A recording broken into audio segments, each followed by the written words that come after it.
mark the 20th anniversary of 7/7, when bombers struck London in one of the worst terror attacks in UK history. 52 people died and more than 700 were injured. Well, Thelma Sober was one of them. She had to learn to walk all over again after losing her leg in the blast. And now, in a new documentary, she's reflecting on that terrible day.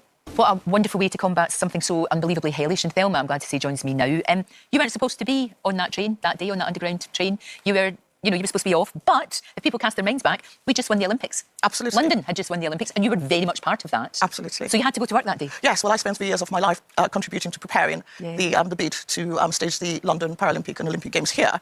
And only Ken Livingstone thought we would win. So I promised to spend some time with my son to take him to nursery. And of course, we won. So my work ethics got the better of me. And you went into work I went into the office. Well, I was going to the office, but I never got there. No, you didn't. You didn't, because we all know what happened. I mean, there you are, full of joy, something that you'd worked so hard on. And then this happens. This happens to you. And it was horrific. I mean, I can't believe it's 20 years ago. But every single day you're living with the consequences of that, aren't you? Absolutely. And just to say, I speak for myself, but I also speak for all of those who were affected. Yeah.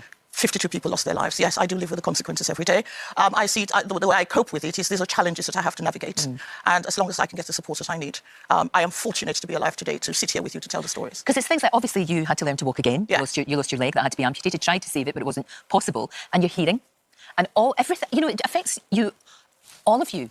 Doesn't it? Mentally and physically it affects you. Yes, and I have had surgery subsequently. I had a further amputation in 2013 because the tibia was growing and made it impossible to wear my limb. I have had subsequent internal injuries that originally flared up. And in 2019, after years of having migraine, it was discovered that I actually have shrapnels on my brain. And my brain is slightly submerged. It was discovered that where my limb. I have had subsequent internal injuries that originally flared up. And in 2019, after years of having migraine, it was discovered that I actually have shrapnels on my brain. And my brain is slightly submerged. There's a very slow leak. I have to have high definition scan every year to be monitored. And that in itself comes with risk. That's absolutely horrendous. You were so close to it, though. It's a miracle you're here, to be honest with you, isn't it? Absolutely. It's something you must have asked yourself afterwards. Because when something like that happens, I remember you saying that you were kind of like thrown into the air, but you had no idea. Of course you don't, what it is. No, I was told subsequently by the police following investigations that I was actually standing next to the bomber. My God. And they've asked me several times, do you remember? And I said, no, I was in the Olympics world. I was reading the bid book and thinking, oh my God, how are we going to do this within 7 years? So I had no idea. I was aware of people around me, but not aware at all. And we got to Liverpool Street. I tried to send a text to my PA. We had PAs at the time to say, I'm coming into the office, arrange meetings for me.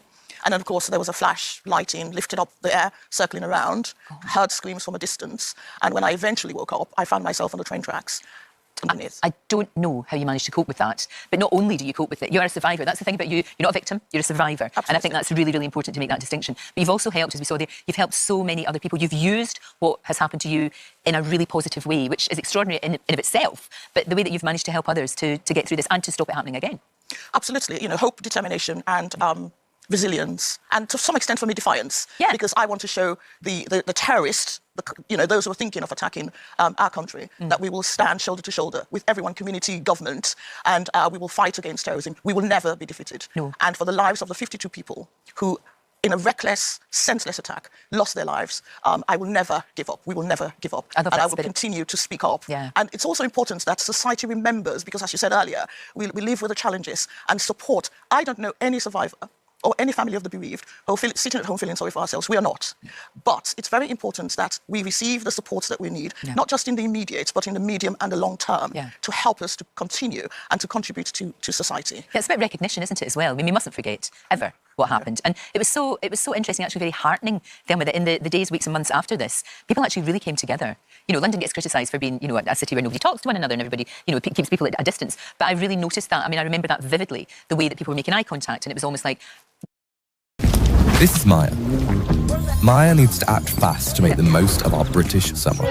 Thankfully, with a snap of her Galaxy S25, Phone Hub, and Help Me Write on Chromebook Plus, Maya can get everyone together in no time, leaving her to enjoy the good times. Nice work, Maya. Galaxy S25 and Chromebook Plus, better together. The summer sale is now on. Get this summer's hottest looks